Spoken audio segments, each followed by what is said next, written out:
Afternoon welcome to good health. ఈరోజు మనం psoriasis గురించి తెలుసుకుందాం. సోరియాసిస్ ఎందువల్ల వస్తుంది, వాటి సిమ్టమ్స్ ఏ విధంగా ఉంటాయి, అలాగే హోమియోపతిలో ఎటువంటి ట్రీట్మెంట్ అందుబాటులో ఉందో మనకు తెలియచేయడానికి మనతో పాటు పాజిటివ్ హోమియోపతి డాక్టర్ సురేష్ గారు ఉన్నారు. వారిని అడిగి మరిన్ని విషయాలు తెలుసుకుందాం. Hello doctor. హలో. అసలు సోరియాసిస్ అంటే స్కిన్ డిజీజ్ అని అందరికీ తెలుసు, కానీ సోరియాసిస్ సిమ్టమ్స్ ఏ విధంగా ఉంటాయి? అంటే సోరియాసిస్ అనేది ఇప్పుడున్నటువంటి పరిస్థితులకి చాలా మోస్ట్ కామన్గా కనిపించేటటువంటి స్కిన్ డిసీజ్ అండి.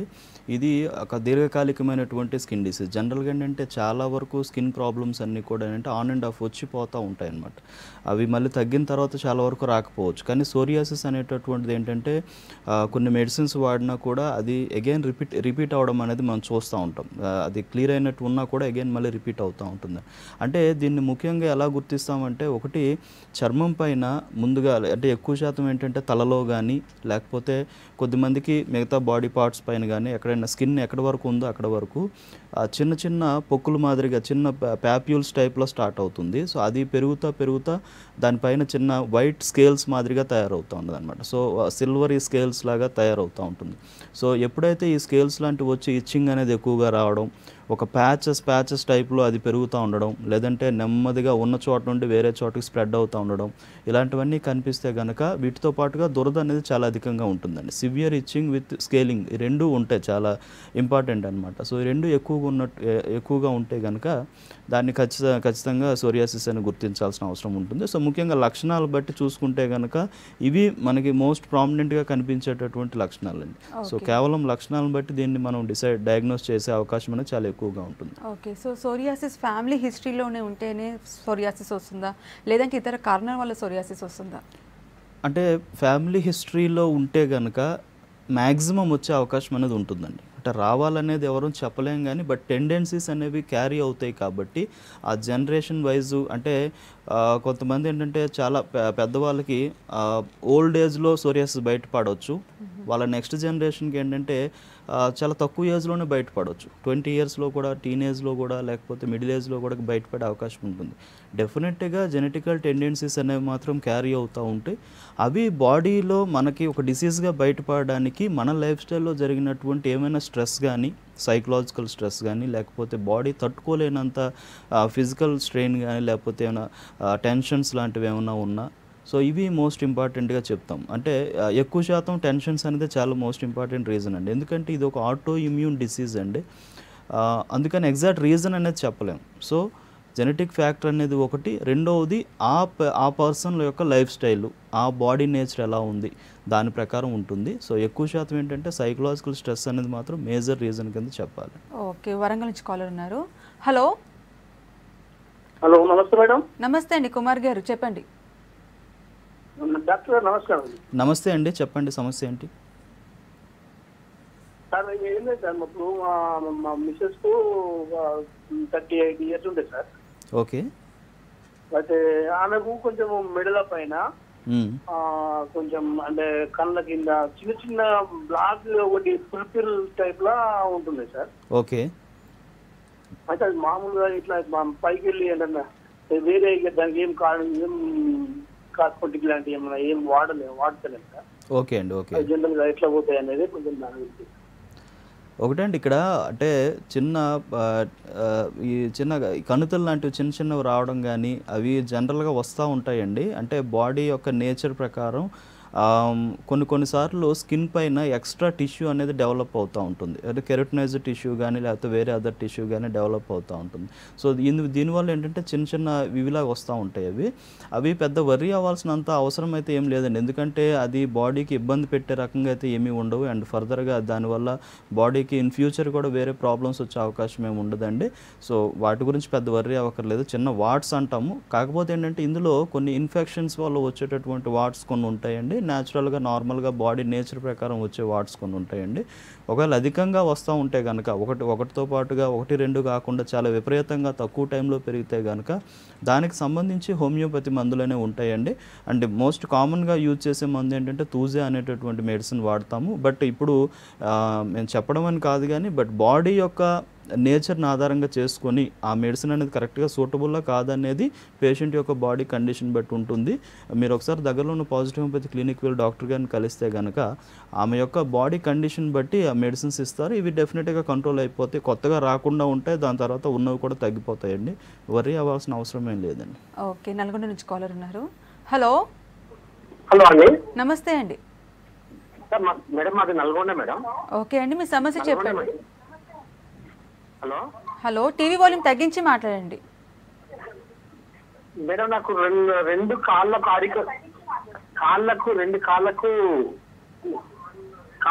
పెద్ద వేలు పక్క వేలుకు 2 వేలకు పొలుసుల మాదిరి వచ్చింది మేడం. బొడిపెల్. ఓకే.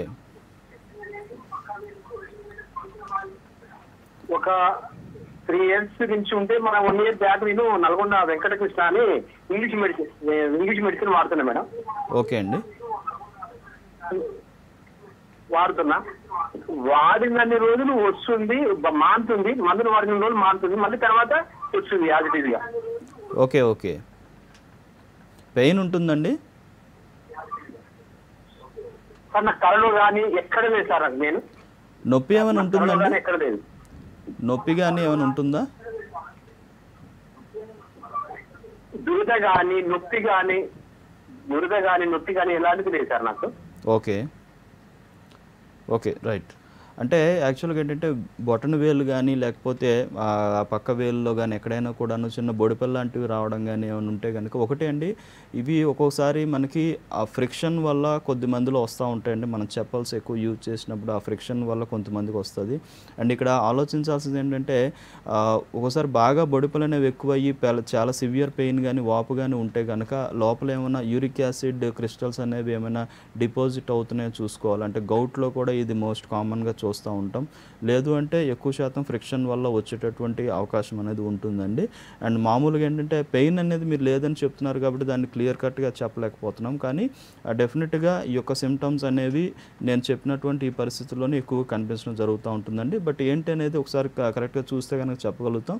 డెఫినెట్గా దీన్ని అంటే రీజన్ ఏంటనేది తెలుసుకుంటే కనుక డెఫినెట్గా క్లియర్ చేయొచ్చు అండి. మీరు ఒకసారి దగ్గరలో ఉన్న హోమియోపతి క్లినిక్ వెళ్ళి డాక్టర్ గారిని చూపించండి. ఓకే, సో సోరియాసిస్లో టైప్స్ గురించి చెప్పండి. గట్టెడ్ సోరియాసిస్ అని, స్కాల్ప్ సోరియాసిస్ అనేసి, వాటి గురించి చెప్పండి. అంటే సోరియాసిస్లో చాలా టైప్స్ ఉన్నాయండి. అంటే వచ్చే విధానాన్ని బట్టి అలాగే ఉన్న ప్లేసెస్ బట్టి కూడా దీన్ని డివైడ్ చేసుకుంటూ వెళ్తాము. అంటే ఎక్కువ మందిలో ఏంటంటే స్కాల్ప్ సోరియాసిస్ అనేది చాలా ఎక్కువ మందిలో కనిపిస్తుంది. అంటే ముందు స్టార్టింగ్ కూడా స్కాల్ప్లోనే స్టార్ట్ అవ్వచ్చు, అలాగే కొద్దిమందికి స్కాల్ప్లోనే ఉండిపోతుంది కూడా. సో ఈ స్కాల్ప్లో అంటే సోరియాసిస్ ఎక్కడ స్టార్ట్ అయినా కూడా దాని ఆరిజిన్ ఒకేలా ఉంటుందండి. అంటే చిన్న ప్యాప్యూల్స్ లాగా స్టార్ట్ అవుతా పెరుగుతా దానిపైన స్కేల్స్ రావడం స్ప్రెడ్ అవ్వడం జరుగుతూ ఉంటుంది. అలాగే గట్టెడ్ సోరియాసిస్ అనేటటువంటిది ఏంటంటే మనకి ఒక వాన చినుకులు పడితే ఎలా అయితే మనకి స్ప్రెడ్ అవుతూ ఉంటుందో చిన్న చిన్న బాడీ అంతా వస్తాయి, స్కిన్ మొత్తం వస్తుంది అనమాట. బాడీ పైనుంచి కింద వరకు మొత్తం వస్తుంది అనమాట. అది స్ప్రెడ్ అవుతూ కంప్లీట్గా బాడీ అంతా స్ప్రెడ్ అవ్వడం జరుగుతూ ఉంటుంది. అలాగే మోస్ట్ ఇంపార్టెంట్ ఏంటంటే ఎరిథ్రోడెర్మిక్ సోరియాసిస్ అనేది చాలా అంటే ఇది ఒక డేంజరస్ కండిషన్ అండి. యాక్చువల్గా సోరియాసిస్ అన్నిటిలో కూడాను అంటే ఇందులో కంప్లీట్గా స్కిన్ అంతా చాలా రెడ్డిష్గా అయిపోయి వాపు అనేది వచ్చి బాడీ అంతా కూడా వాపు అనేది కనిపిస్తూ ఉంటుంది. ఇది కొంచెం డేంజరస్ కండిషన్. ఒక్కోసారి దీని ద్వారా పేషెంట్స్ చనిపోయే అవకాశం కూడా ఉంటుంది, ఇది కొన్ని లాంగ్ టర్మ్ ఉంటే కనుక. అలాగే కొన్నిసార్లు ఏంటంటే ఫ్లెక్సార్ సోరియాసిస్ అంటాం. అంటే ఎక్కువ శాతం ఏంటంటే ఫ్లెక్సార్ రీజన్స్ అంటే ఎల్బోస్ కానీ కాలి నీ వెనకాల కానీ యాంకిల్స్ దగ్గర కానీ నడుము దగ్గర కానీ మెడ దగ్గర కానీ వస్తూ ఉంటాయి.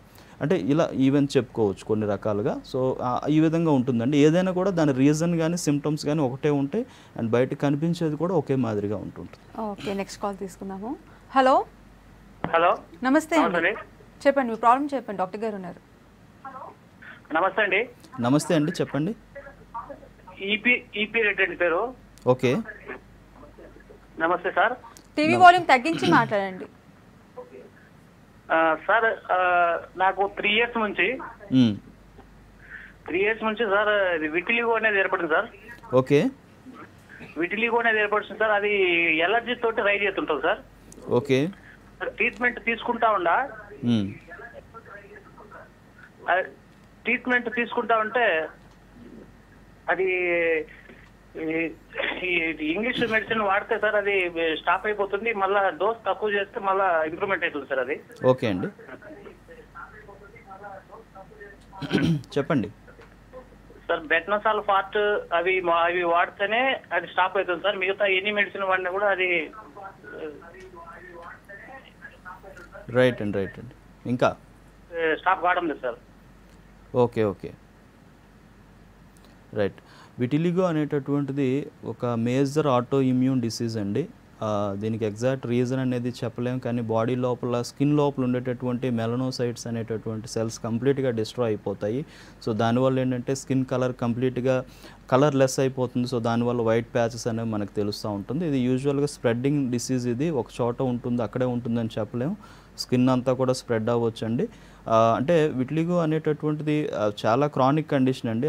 అంత అంటే మన జనరల్గా మనం ఎక్కడ చూసినా కూడా ఇన్క్యూరబుల్ కండిషన్ కిందనే చూస్తాం దాన్ని. అంటే ఎక్కడ మనం ఎందులో చూసినా ఎందులో చదివినా కూడా ఇన్క్యూరబుల్ డిసీజెస్లో ఇది కూడా ఒకటని రాస్తూ ఉంటారు. కానీ ఇది అంటే బాడీ యొక్క నేచర్ని ఆధారంగా చేసుకొని మెడిసిన్స్ ఇస్తే కనుక ఈ సెల్ డ్యామేజ్ని మనం అడ్డుకోగలం. సో ఎప్పుడైతే మెలనోసైట్ సెల్స్ అనేవి డ్యామేజ్ కాకుండా ఉంటాయో, ఎప్పుడైతే నార్మలైజ్ అయిపోతుందో, సో ఆ ప్యాచ్ అనేది అక్కడ వరకు ఆగుతుంది, స్ప్రెడ్ కాకుండా. అక్కడ నుంచి ఏంటంటే మళ్ళీ మెలనోసైట్స్ అనేవి ప్రొడక్షన్ లోపల జరిగే అవకాశం ఉంటుంది. సో దాంతో మళ్ళీ అగైన్ ఆ వైట్ ప్యాచెస్ అన్ని నార్మల్ స్కిన్ కలర్లోకి రావడం అనేది చూస్తూ ఉంటామండి. సో ఇది ఒక క్రానిక్ కండిషన్ కాబట్టి కొంచెం ట్రీట్మెంట్ కూడా కొంచెం దీర్ఘకాలికంగా ఉంటుంది దీనికి. కానీ డెఫినెట్గా దీనికి మనకి హోమియోలో అంటే కాన్స్టిట్యూషనల్ థెరపీ ఇవ్వగలిగితే కనుక అవకాశం అనేది ఎక్కువగా ఉంటుందండి. మీరు ఒకసారి దగ్గరలో ఉన్న పాజిటివ్ హోమియోపతి క్లినిక్ వెళ్ళి డాక్టర్ గారిని మీట్ అయితే కనుక డీటెయిల్స్ అన్ని చెప్తారు. ఓకే, ఖమ్మం నుంచి కాలర్ ఉన్నారు. హలో. నమస్తే అండి. నమస్తే అండి. చెప్పండి. హలో, చెప్పండి, మీ సమస్య చెప్పండి. నా సమస్య అంటే ఇట్లా ఫేస్ మీద అండి ఇట్లా బ్లాక్ అవుతుంది. హలో, చెప్పండి అమ్మా. ఇట్లా ఒక ఫేస్ మీద బ్లాక్ రాసెస్ ఇట్లా అది వస్తుందండి.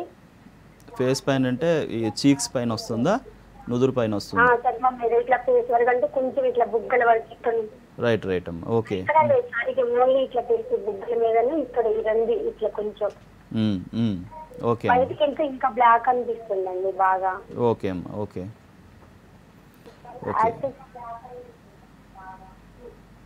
చెప్పండి. కానీ అలా అసలు ఫుడ్ వల్ల వస్తుందా లేకపోతే బయటికి వెళ్ళడం వల్ల వస్తుందా? మీ వయసు ఎంతమ్మా? వయసు అన్ని 35 ఉంటుందండి. ఓకే అమ్మా. ఓకే. సో అంటే దీన్ని అంటే ముఖం పైన, నుదురు పైన కానీ, చీక్స్ పైన కానీ, ముక్కు పైన కానీ నల్లగా మచ్చల మాదిరిగా ఒక డిస్కలరేషన్, డార్క్ డిస్కలరేషన్ అనేది రావడం చూస్తూ ఉంటాం. ఎక్కువ మంది ఆడవాళ్ళలో చూస్తూ ఉంటాం.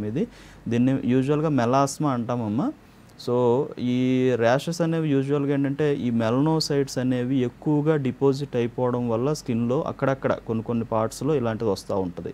సో ఇది ఒక హార్మోనల్ ఇంబ్యాలెన్స్ వల్ల ఎక్కువ మందిలో వస్తూ ఉంటుంది. కొద్ది మందిలో ఏంటంటే బయటగా ఎండకి ఎక్కువ ఎక్స్పోజ్ అవుతున్నటువంటి వాళ్ళు అంటే జనరలైజ్డ్ డార్క్నెస్ వస్తుంది. బట్ ఇది ఏంటంటే ఒక్కొక్క పార్ట్లో అంటే ముఖ్యంగా చీక్ భాగంలో కానీ లేకపోతే నోస్ భాగంలో కానీ ఎక్కువ మంది చూస్తాం. కొంతమంది నుదురు పైన కూడా చూస్తూ ఉంటాం. దీన్ని మెలాస్మా అంటాం. ఇది హార్మోనల్ ఇంబ్యాలెన్స్ వల్ల వచ్చేది. అంటే ఏమైనా మన బాడీ లోపల సైకలాజికల్ స్ట్రెస్ వల్ల కావచ్చు, వేరే అదర్ డిసీజెస్ ఉన్నప్పుడు లైక్ థైరాయిడ్ కానీ, డయాబెటీస్ కానీ, ఇలాంటి హార్మోనల్ ప్రాబ్లమ్స్ ఉండేటటువంటి వాళ్ళు, పీసీఓడి కానీ ఇటువంటి కండిషన్స్ ఉన్నటువంటి వాళ్ళు ఇది డెవలప్ అయ్యే అవకాశం చూస్తూ ఉంటాం. అంటే దీనికి డెఫినెట్గా హోమియోలో చాలా మంచి ట్రీట్మెంట్ ఉందమ్మా. రెగ్యులర్గా మన బాడీ నేచర్ ప్రకారం ఎంతకాలం వాడాలనే దాన్ని బట్టి ఉంటుంది. కొన్ని జాగ్రత్తలు చెప్తాం, మందులు ఇస్తాం, డెఫినెట్గా నయం అవుతుంది. డాక్టర్ గారు, చాలా మందికి స్కాల్ప్ సోరియాసిస్ ఇస్తే చాలా మంది డాండ్రఫ్ అని అనుకుంటారు. సో డాండ్రఫ్కి స్కాల్ప్ సోరియాసిస్కి డిఫరెన్సెస్ ఏంటి?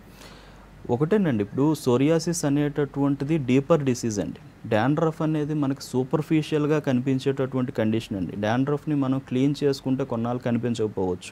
బట్ సోరియాసిస్ అనేటటువంటిది రెగ్యులర్ ప్రొలిఫరేషన్ అనేది బాడీ లోపల ఉంటుంది. మనకి స్కిన్లో డెర్మిస్ లెవెల్ నుంచి ఆ సెల్స్ అనేవి ఇమ్మెచ్యూర్డ్గా ప్రొలిఫరేట్ అయిపోతా చాలా స్పీడ్గా బయటకు వచ్చేసి ఆ డెడ్ సెల్స్ అన్ని స్కేల్స్ రూపంలో ఫామ్ అవుతూ ఉంటాయి. ఈవెన్ దో హెడ్ బాత్ చేసినా కూడా వితిన్ 1 day మళ్ళీ ఇమీడియట్గా అది ఫామ్ అవడం, చెక్కు కట్టినట్టు అనిపించడం కానీ, చాలా హార్డ్గా తయారవడం కానీ, విపరీతమైన దురద పెట్టడం కానీ జరుగుతూ ఉంటుంది. సో దీంట్లో చాలా హెయిర్ ఫాల్ కూడా చాలా ఎక్కువగా ఉంటుంది.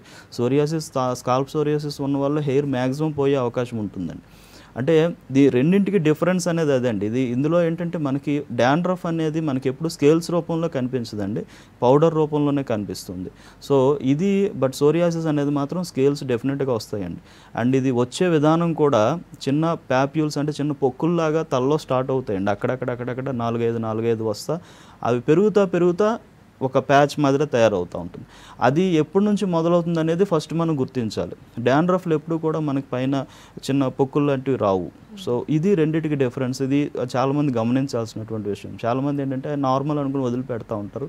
అది బాగా సివియర్ అయిపోయినాక అప్పుడు తెలుస్తుంది బయటికి. అది తగ్గడం కూడా అదే మాదిరిగా లేట్ అయిపోతూ ఉంటుంది. ఓకే, నెక్స్ట్ కాల్ తీసుకుందాము. హలో మేడం, నా పేరు విశ్వనాథ్ అండి, మోలాలి. ఓకే అండి, మీ సమస్య చెప్పండి. డాక్టర్ సురేష్ గారు ఉన్నారు. సార్ నమస్తే డాక్టర్ గారు. నమస్తే అండి, చెప్పండి సమస్య ఏంటి? సార్ నా కుడి కాలికి ఆయన ఉంది సార్. ఆయన అంటే అది దానికి ఏమన్నా వైద్యం ఉంటుంది సార్ హోమియోలో? ఆనే అనేది అంటే కార్న్ అంటామండి. ఆనకి డెఫినెట్ ట్రీట్మెంట్ ఉందండి హోమియోలో. దానికి చాలా స్పెసిఫిక్ రెమెడీస్ కూడా చాలా ఉన్నాయండి. అంటే ఆ ఉండే ప్లేస్ని బట్టి ఎంత డీప్గా ఉంది, పెయిన్ అనేది ఏ మాదిరిగా వస్తుంది, లేకపోతే అక్కడ ఏమైనా వాపు లాంటిది వస్తుందా, లోపల నుండి చీమ ఏమైనా వస్తుందా అనేది చూస్తాము. దాని ప్రకారం దానికి ట్రీట్మెంట్ ఉంటుందండి. కొద్దిమంది కొంచెం ఎక్కువ టైం పట్టవచ్చు, కొద్దిమందికి తొందరగానే నయం అయిపోతుంది. అంటే ఉండే క్వాంటిటీ బట్టి కొంతమందికి ఒకటే ఉంటుంది, కొంతమంది 4-5 ఉంటాయి పాదాల్లో. సో దాన్ని బట్టి ఉంటుంది. ఆయన అనేది చాలా సింపుల్ ప్రాబ్లం అండి, డెఫినెట్గా క్లియర్ అవుతుంది. అండ్ ఇంపార్టెంట్ థింగ్ ఏంటంటే ఒకసారి పూర్తిగా తగ్గినాక మళ్ళీ వచ్చే అవకాశం ఉండదండి హోమియో ట్రీట్మెంట్ ద్వారా. ఈ ఆనెలు కానీ ఇట్లాంటివన్నీ కూడాను డెఫినెట్గా క్లియర్ అవుతాయండి. డాక్టర్ గారు, ఇందాక మీరు సిమ్టమ్స్ చెప్పారు. సో అది సోరియాసిస్ ఏనని కన్ఫర్మ్ చేసుకోవడానికి ఎటువంటి పరీక్షలు చేయించుకోవాలంటారు? అంటే ఒకటండి, ఇక్కడ మనకి ఎగ్జాక్ట్గా బ్లడ్ టెస్ట్ కానీ ఇట్లాంటివి ఎగ్జాక్ట్గా అయితే ఏం లేవండి. కానీ ఒక స్కిన్ బయాప్సీ అనేటటువంటిది లాస్ట్ టెస్ట్ కింద చెప్తాం మనం. సో అది ఒకటి చేయించుకుంటే కనుక, అంటే ఒకవేళ గుర్తించలేకపోయినా అనుమానం ఉన్నా, మామూలుగా సోరియాసిస్ని 99% సిమ్టమాటికల్గానే చెప్పగలుగుతాం. అంటే మిగతా స్కిన్ కంప్లైంట్స్ కొన్ని ఉంటాయండి. డెర్మటైటిస్లో కొన్ని రకాల ఎటోపిక్ డెర్మటైటిస్ కావచ్చు, కాంటాక్ట్ డెర్మటైటిస్ కావచ్చు, ప్రొలిఫరేటివ్ డెర్మటైటిస్ కావచ్చు. ఇవి కూడా కొంచెం సోరియాసిస్లా కనిపించేటటువంటి అవకాశం ఉంటుంది. డ్రై ఎగ్జిమా అంటాం. సో ఇవన్నీ కానీ రెండింటికి డెఫినెట్గా ఆ డిఫరెన్స్ అనేది ఉంటుంది. అది దాని ఆరిజిన్ నుంచి మనం మొత్తం గమనించగలిగితే కనుక డెఫినెట్గా మనకి అది తెలిసిపోతుంది. సో 99% సిమ్టమాటికల్గానే చెప్పేయొచ్చండి. దురద అలాగే స్కేలింగ్ రెండు ఉంటాయి. ప్యాచెస్ స్టార్ట్ అయ్యే విధానం అలాగే అది పెరిగే విధానం, సో ఏ ప్లేస్లో వస్తుంది, ఇవన్నీ కూడా ఈ విధంగా మనం చెప్పగలుగుతామండి. అండ్ అది కాదు అనుకుంటే ఎక్కడైతే ప్యాచ్ మనకు ఉందో ఆ ప్యాచ్లో చిన్న పార్ట్ తీసి బయాప్సీకి పంపించగలిగితే కనుక డెఫినెట్గా బయాప్సీలో సోరియాటిక్ ఎఫెక్ట్ ఉందని తెలిసిపోతుందండి. అండ్ చేయించే టెస్ట్ అయితే అది ఒకటే ఉంటుంది. అండ్ దాంతోపాటుగా అంటే ఏమైనా అదర్ సిమ్టమ్స్ ఏమైనా ఉంటే దాని ప్రకారం మళ్ళీ టెస్టులు చేయించుకోవాల్సి ఉంటుంది.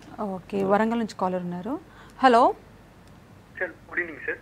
గుడ్ ఈవినింగ్ అండి, చెప్పండి. అది నాకు స్కిన్ మీద మొత్తం వైట్గా పొడలాగా తయారవుతుంది సార్. 1.5 year నుంచి ఉంది ప్రాబ్లం. ఓకే, నా ఏజ్ వచ్చేసి 23 సార్. అంటే ఏ ప్లేసెస్లో ఉంటుందండి సార్? మొత్తం కంప్లీట్గా నెక్ దగ్గర ఉంది, ప్లస్ మళ్ళీ హ్యాండ్స్ మీద ఉంది సార్. ఓకే, అది అలా అలా అలా అలా పాకుతున్నట్టు జరుగుతుంది సార్. దురద ఏమైనా ఉంటుందండి? దురద లాంటిది ఏం లేదు సార్. కొంచెం ఎండలోకి వెళ్ళినప్పుడు కానీ, వేడి వాటర్ పడినప్పుడు కానీ, హాట్ వాటర్ పడినప్పుడు కానీ ప్రాబ్లం అనిపిస్తుంది సార్. ఓకే, అంతే సార్, ఇంకా సిమ్టమ్స్. రైట్ అండి. అంటే ఒకటండి, ఇక్కడ మనకి నెక్ దగ్గర కానీ చేతులపైన కానీ ఎక్కడైనా వస్తూ ఉన్నాయంటే కనుక చిన్న ప్యాప్యూల్స్ మాదిరిగా స్టార్ట్ అవుతా పెరుగుతా దానిపై నుంచి పొట్టు మాదిరిగానే వస్తూ ఉంటే కనుక అది మ్యాక్సిమం సోరియాటిక్ ఎఫెక్ట్గా గుర్తించాల్సిన అవసరం అనేది ఉంటుందండి.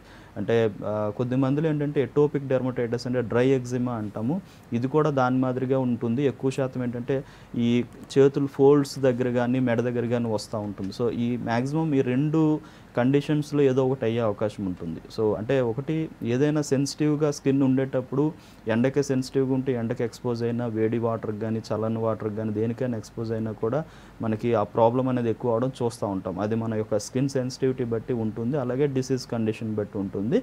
సో ఎక్కువ శాతం ఏంటంటే ఈ రెండు ప్రాబ్లమ్స్ ఏదైనా అయి ఉండొచ్చు, బట్ రెండు కూడా కొంచెం క్రానిక్ కండిషన్స్ అండి. సో రెండు కూడా క్లియర్ అవుతాయి హోమియో ట్రీట్మెంట్ ద్వారా, డెఫినెట్గా నయం అవుతుంది, ప్రాబ్లం ఏం లేదు. మీరు హోమియో ట్రీట్మెంట్ తీసుకుంటే బెటర్గా ఉంటుంది. డాక్టర్ గారు, compare to other skin diseases psoriasis అనేది ఒక క్రానిక్ స్కిన్ డిసీజ్. సో దీనికి ట్రీట్మెంట్ ఏ విధంగా ఉంటుంది? అంటే రికరెంట్ కాకుండా, మళ్ళీ రికరెంట్ కాకుండా పర్మనెంట్ క్యూర్ ఉంటుందా హోమియోపతిలో? అంటే పర్మనెంట్ క్యూర్ ఉంటుందండి. కానీ మనకి పర్మనెంట్ క్యూర్ అనేటటువంటిది ఎప్పుడంటే ఇంకా రికరెన్సెస్ అనేవి కంప్లీట్గా ఉండకుండా ఉండాలి. సో అంటే మన హోమియోపతి ట్రీట్మెంట్ ఇచ్చిన తర్వాత కూడా కంప్లీట్గా క్లియర్ అయిపోయి మళ్ళీ కనిపించే అవకాశం కూడా కొద్ది మందిలో ఉండొచ్చు. అది కేవలం మన బాడీ యొక్క నేచర్ బట్టి ఉంటుంది. కొంతమందిలో ఏంటంటే ఇంటర్నల్గా దాని యొక్క టెండెన్సీ ఎక్కువగా ఉండొచ్చు. కొంతమంది కొంచెం లేట్ అవుతుంది, కొంతమందికి తొందరగానే క్యూర్ అయినా మళ్ళీ కొంచెం కనిపించే అవకాశం ఉంటుంది. కానీ అది మళ్ళీ అగైన్ డెఫినెట్గా క్లియర్ అయిపోతుంది.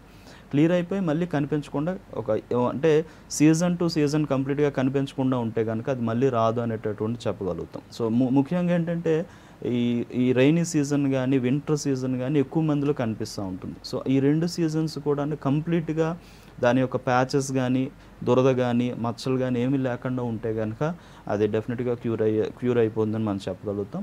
అండ్ ముఖ్యంగా హోమియోలో దానికి ఎందుకు మనం ఆ ట్రీట్మెంట్ చేయగలుగుతున్నామంటే హోమియోపతి వైద్యం అనేది కేవలం ఇచ్చింగ్ ఉందని లేకపోతే స్కేలింగ్ ఉందని వేరే విధంగా ఇచ్చేదానికి కాకుండా శరీరం యొక్క తత్వాన్ని ఆధారంగా చేసుకొని డిసీజ్ యొక్క కండిషన్ ఎప్పటి నుంచి వచ్చింది, దానికి బేసికల్గా ఉన్నటువంటి సైకలాజికల్ స్ట్రెస్ కానీ లేకపోతే మెంటల్ సిమ్టమ్స్ కానీ ఏమైతే ఉన్నాయి వీటన్నిటిని తీసుకొని ట్రీట్మెంట్ ఇవ్వడం జరుగుతుంది. కాబట్టి ఆ మెడిసిన్ అనేది ఆ బాడీ కరెక్ట్గా సూటబుల్గా ఉంటుంది. కాబట్టి ఇమ్యూన్ సిస్టమ్ని పూర్తిగా నార్మలైజ్ చేసి దాన్ని క్లియర్ చేసే అవకాశం ఉంటుంది. సో దానివల్ల ఏంటంటే మనకి మళ్ళీ రిపీట్ అయ్యే అవకాశం తక్కువ ఉంటుందని చెప్తామండి.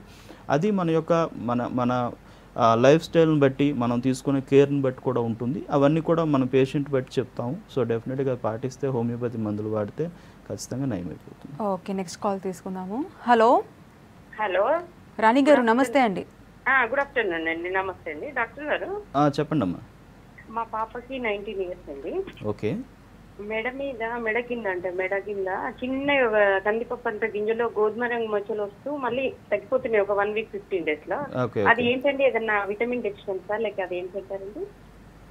అంటే ఇది డెఫిషియన్సీ అని కాదమ్మా, మేబీ అంటే అది చిన్న ఫంగల్ ఇన్ఫెక్షన్ అయి ఉండొచ్చు. మామూలుగా ఏంటంటే ఈ మెడ భాగంలో కానీ కొద్దిమందికి ఫేస్ భాగంలో కానీ ఛాతీ భాగంలో కానీ వెనక కానీ వస్తూ ఉంటాయి. అవి పిటీరియాసిస్ అంటాము. అందులో చాలా టైప్స్ ఉంటాయి. యూజువల్గా బేసికల్గా అయితే అదే అయి ఉంటుంది. అది ఒక చిన్న ఫంగల్ ఇన్ఫెక్షన్ అండి. దానివల్ల బాడీకి వచ్చేటటువంటి ఇబ్బంది అయితే ఏమీ ఉండదు, కానీ యూజువల్గా స్ప్రెడ్ అవుతూ ఉంటుంది. దాన్ని మనం అబ్జర్వ్ చేయాలి. సో స్ప్రెడ్ కాకుండా దాన్ని క్లియర్ చేసుకుంటే బాగానే ఉంటుంది, నార్మలైజ్ అయిపోతుంది. మ్యాక్సిమం మీరు చెప్పే సిమ్టమ్స్ అనేవి దానికి సంబంధించినవే ఉన్నాయమ్మా. ప్రాబ్లం ఏం లేదు, దీన్ని హోమియోపతిలో నయం చేసుకోవచ్చమ్మా. మీరు ఒకసారి దగ్గర ఉన్న పాజిటివ్ హోమియోపతి క్లినిక్కి తీసుకువెళ్ళండి. డాక్టర్ గారు, జనరల్గా కొంతమంది సోరియాసిస్ అంటే ఒక అంటువ్యాధిగా అనుకుంటారు, చాలా మటుకు దూరంగా ఉంచుతుంటారు, సొసైటీ కూడా దగ్గరికి రానివ్వదు. సో దానివల్ల వాళ్ళకి కాన్ఫిడెన్స్ లెవెల్స్ తగ్గిపోతూ ఉంటాయి. సో పబ్లిక్కి ఎటువంటి అవగాహన రావాలి సోరియాసిస్ మీద? సోరియాసిస్ అనేది డెఫినెట్గా అంటువ్యాధి అయితే కాదండి, ఇదైతే ఖచ్చితంగా చెప్పగలం. ఖచ్చితమైన సోరియాసిస్ అయితే కనుక అది డెఫినెట్గా ముట్టుకుంటున్నా లేకపోతే వాళ్ళు వాడినటువంటి వస్తువులు వాడినా కూడా వాడిన సబ్బులు వాడినా కూడా అట్లాంటి వచ్చే అవకాశం అనేది లేదండి. ఇది కేవలం ఏంటంటే పైన కనిపించేది సిమ్టమ్స్ అండి, దాని యొక్క లక్షణాలు కనిపిస్తాయి, కానీ డిసీజ్ అనేది లోపల భాగం నుంచి బయటపడుతుంది. ఆ బయట ఉన్నదంతా డెడ్ టిష్యూ అండి. అది వేరే స్కిన్ పైన పడినా కూడా అది మళ్ళీ పుట్టేటువంటి అవకాశం ఉండదండి. జనరల్ డెర్మటైటిస్, కాంటాక్ట్ డెర్మటైటిస్ వీటిల్లో అది ఉంటుందండి, కానీ సోరియాసిస్లో ఎట్టి పరిస్థితుల్లో ఉండదండి. సోరియాసిస్ అనేది మనం క్లియర్ కట్ డయాగ్నోస్ అయితే కనుక అది ఎటువంటి అంటువ్యాధి కాదు, దాని గురించి భయపడాల్సిన పని లేదు. అండ్ సోరియాసిస్ అనేది జనరల్గా ఇది కూడా ఆటో ఇమ్యూన్ డిసీజ్ కాబట్టి తొందరగా తగ్గదండి, లేకపోతే ఇన్క్యూరబుల్ కండిషన్ అనేటట్టుగానే మాట్లాడతారు. కానీ బట్ హోమియో వైద్యంలో దీనికి డెఫినెట్గా సొల్యూషన్ అనేది ఉందండి. కానీ బాడీ యొక్క నేచర్ ప్రకారం వెళ్ళాల్సిన అవసరం అనేది ఉంటుంది. జనరల్గా దురద ఉందని అట్లా ఇవ్వడం కాకుండా ఆ బాడీ యొక్క నేచర్ ప్రకారం ఇస్తే కనుక చాలామందికి మనకి నార్మలైజ్ అయిపోయేటటువంటి అవకాశం ఉంటుంది. ఇది అంటువ్యాధి మాత్రం కాదండి. చాలామంది అనుకుంటారు యూజువల్గా ఏంటంటే పేరెంట్స్ ఉంటే పిల్లల్ని ఎత్తుకోవడానికి కూడా వాళ్ళు ఇబ్బంది పడుతూ ఉంటారు, కానీ ఎట్టి పరిస్థితులు ఇది అలా వచ్చేటటువంటిది కాదు, దాని గురించి భయపడాల్సిన పని ఏం లేదు. ఓకే, నల్గొండ నుంచి కాలర్ ఉన్నారు. Hello hello madam. మోహన్ గారు, నమస్తే అండి. నమస్తే మేడం, నల్గొండ. ఓకే అండి, చెప్పండి మీ సమస్య చెప్పండి. చెప్పండి సార్. మాకు ఎలర్జీ వచ్చింది సార్ కాళ్ళకు. ఫస్ట్ ఎట్లా అండి? కాళ్ళకు ఎలర్జీ వచ్చింది, కాళ్ళ నుంచి మోచేతి మరకల పైన వచ్చింది సార్. మేము 1 year నుంచి హోమియో తీసుకుంటున్నాం సార్ నల్గొండలో. ఓకే. నల్గొండ యోగానంద సార్ దగ్గర ఒక 8 months తీసుకున్నా. రైట్ అండి. మళ్ళీ ఇప్పుడు హిమావతి రెడ్డి దగ్గర తీసుకుంటా సార్ హోమియోను. Okay okay. అయితే మనకు 8 months తర్వాత టెస్టులు చేశారు సార్. టెస్టులు చేస్తే ఏమన్నారంటే ఇస్నోఫిల్ అని తేలింది.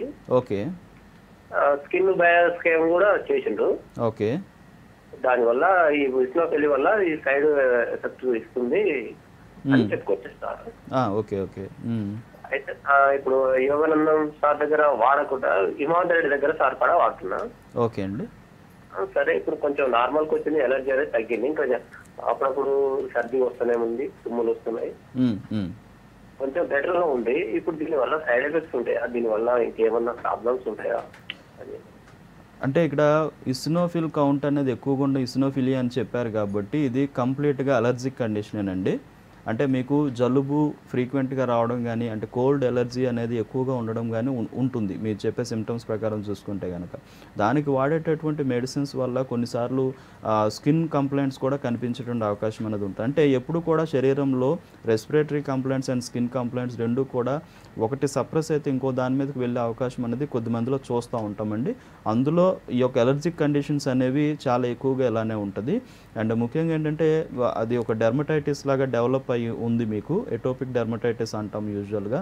సో ఇది అంటే దీనికి వాడేటటువంటి మెడిసిన్స్ తీసుకునేటప్పుడు లోపల ఈ మెడిసిన్స్ అనేవి ఎలా వర్క్ చేయాలంటే ఇస్నోఫిల్ కౌంట్ను కూడా పూర్తిగా నార్మల్ చేసి దాన్ని పెరగకుండా చేసుకుంటా ఎలర్జీని తగ్గిస్తేనే డిసీజ్ను పూర్తిగా తగ్గించాల్సిన అవసరం అనేది ఉందండి. సో వాడుతున్న మెడిసిన్స్ బాగానే ఉంటున్నాయి అంటున్నారు కాబట్టి కంటిన్యూ చేయండి. లేదు అనుకుంటే కనుక దగ్గరలో ఉన్న పాజిటివ్ హోమియోపతి క్లినిక్కి వెళ్తే కనుక దానికి కాన్స్టిట్యూషనల్ థెరపీ అనేది ఒకటి ఉంది. అది చేస్తే డెఫినెట్గా మళ్ళీ ఈ యొక్క అలర్జీ పూర్తిగా నయమయ్యే అవకాశం అనేది ఉంటుంది. ఎప్పుడైతే అలర్జీ అనేది రక్తంలో మనకి ఇస్నోఫిల్ కౌంట్ అన్నీ కూడా నార్మలైజ్ అయిపోతాయో ఇది మళ్ళీ రిపీట్ అయ్యే అవకాశం ఉండదు అండ్ స్కిన్ పెయిన్ కూడా వచ్చేటటువంటి అవకాశం అనేది ఉండదు. డాక్టర్ గారు, ట్రీట్మెంట్తో పాటు డైట్ పరంగా, లైఫ్ స్టైల్ పరంగా కేర్ తీసుకుంటేనే మళ్ళీ అది రికరెంట్ కాకుండా ఉంటుంది. సో డైట్ పరంగా ఎటువంటి కేర్ తీసుకోవాలంటారు? అంటే సోరియాసిస్కి ముఖ్యంగా ఏంటంటే ఎగ్జాక్ట్ డైట్ రెస్ట్రిక్షన్ అనేది పెట్టలేం, కానీ మన యొక్క బాడీ నేచర్ ప్రకారం అంటే ఒక్కొక్కరు బాడీకి కొన్ని అలర్జిక్గా ఉంటాయండి. కొంతమంది ఈవెన్ స్వీట్స్ తిన్నా కూడా ఇమీడియట్గా ఇది పెరిగే అవకాశం చూస్తూ ఉన్నాం. నాన్ వెజ్ తింటే పెరుగుతూ ఉంది, లేకపోతే గోంగూర, వంకాయలు ఇలాంటివన్నీ కూడా. అంటే పర్టికులర్గా ఆ బాడీకి ఏవైతే కొంచెం అలర్జిక్గా ఉంటున్నాయో లేకపోతే ఏమైనా తింటే ఎక్కువ అవడం కానీ చూస్తూ ఉన్నామో వాటిని కొంచెం తగ్గించుకోవాల్సిన అవసరం ఉంటుంది. అండ్ తినేటప్పుడు కూడా చాలా తక్కువ క్వాంటిటీస్ అప్పుడప్పుడు తీసుకుంటే కనుక బాడీకి అవి అలవాటు అయ్యే అవకాశం ఉంటుంది. సో అప్పుడు అనుకోకుండా తిన్నా కూడా దానివల్ల ప్రాబ్లం అనేది రాదు, డిసీజ్ అనేది రాదండి. అంటే జనరల్గా స్కిన్ ఇన్ఫెక్షన్స్ అన్నిటికీ కూడాను పులుపు, గోంగూర, వంకాయ, కొంతమందికి కొన్ని రకాల సీ ఫుడ్స్ కానీ ఇట్లాంటివి కొంచెం అవాయిడ్ చేయమని చెప్తూ ఉంటాం. పర్టికులర్గా ఆ బాడీ యొక్క నేచర్ ప్రకారం చెప్పడం జరుగుతుందండి. సో ఈ విధమైన డైట్ అనేది కొంచెం రిస్ట్రిక్షన్స్ పెట్టుకుంటే బాగానే ఉంటుంది. అండ్ లైఫ్ స్టైల్ కూడా ముఖ్యంగా సరైనటువంటి డైటరీ హ్యాబిట్స్ అనేవి ఉండాలా, టైమింగ్స్ కరెక్ట్గా ఉండాలా, హెల్దీ డైట్ వెళ్ళాలి. సో అన్ని రకాల విటమిన్స్, మినరల్స్ అందేటటువంటి డైట్ అనేది వెళ్ళాల్సిన అవసరం ఉంటుంది. అండ్ చాలా ఇంపార్టెంట్ అంటే రెగ్యులర్గా బాడీకి వ్యాయామం అనేది ఇవ్వాలి. యోగా కానీ వ్యాయామం కానీ ఇవ్వడం అనేది చాలా అవసరం అండి. ఇవన్నీ ఇస్తే కనుక సైకలాజికల్గా ఉన్నటువంటి స్ట్రెస్ లెవెల్స్ కూడా మనకు తగ్గుతాయి కాబట్టి అండ్ ఈ యొక్క ఆటో ఇమ్యూనిటీ ఎఫెక్ట్ కూడా తగ్గుతుంది. డెఫినెట్గా సోరియాసిస్ అనేది మందులు వాడితే ఇవి కరెక్ట్గా మనం పాటిస్తే కనుక అది పర్మనెంట్గా తగ్గే అవకాశం అనేది ఉంటుంది. సో ఓవరాల్గా హోమియోపతిలో సోరియాసిస్కి పర్మనెంట్ ట్రీట్మెంట్ ఉందని చెప్తున్నాను. Thank you so much. Thank you. ఇది వాళ్ళ గుడ్ హెల్త్కి వాచింగ్ V6 న్యూస్.